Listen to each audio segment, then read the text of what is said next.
This is where you really get focused on what actually aligns with all the conclusions you've made now about where you're most motivated. You've probably made some initial connections, and now it's time to really strategize on how to transition this into your full-time career. This takes probably a lot of personal inventory as well, because it'll affect finances. It may affect a partner, your family, children, future planning. You have to be really realistic about what impact this can bring to not only you, but to those in your life. Also, double down on finding your people and surround yourself with them. My husband was so pivotal. He taught me the phrase and reassurance of, if something goes wrong, you can figure it out.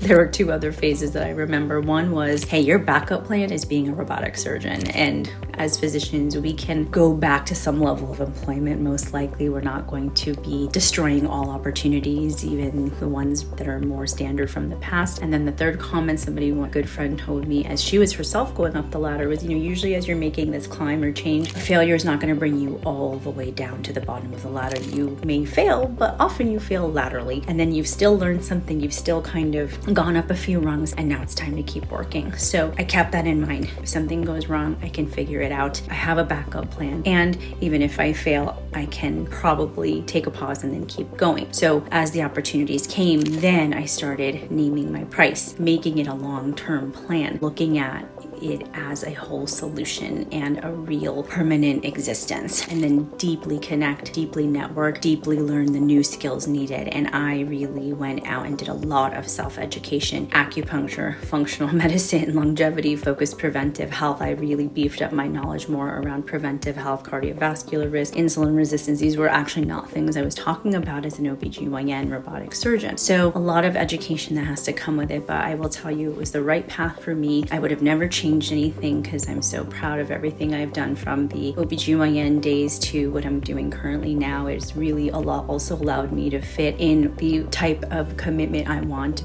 personally to a marriage and a family, and that was important to me. But you have to know your why, and you have to understand. So hopefully these 3 stages are helpful. Talk to anybody and everybody and say yes to anything that pops up. And 3, get tactical, strategize, make this a long-term plan. Remember, physicians, you can do it. You have every skill in the book. I've done so much hiring. I've gotten so many moments to speak with big level professionals. You are incredibly talented. You are highly valued. Be confident. Talk to as many people as you can. Be good to yourself. Be good to others. There's a lot out there, and the potential to create your own path is there. I promise you.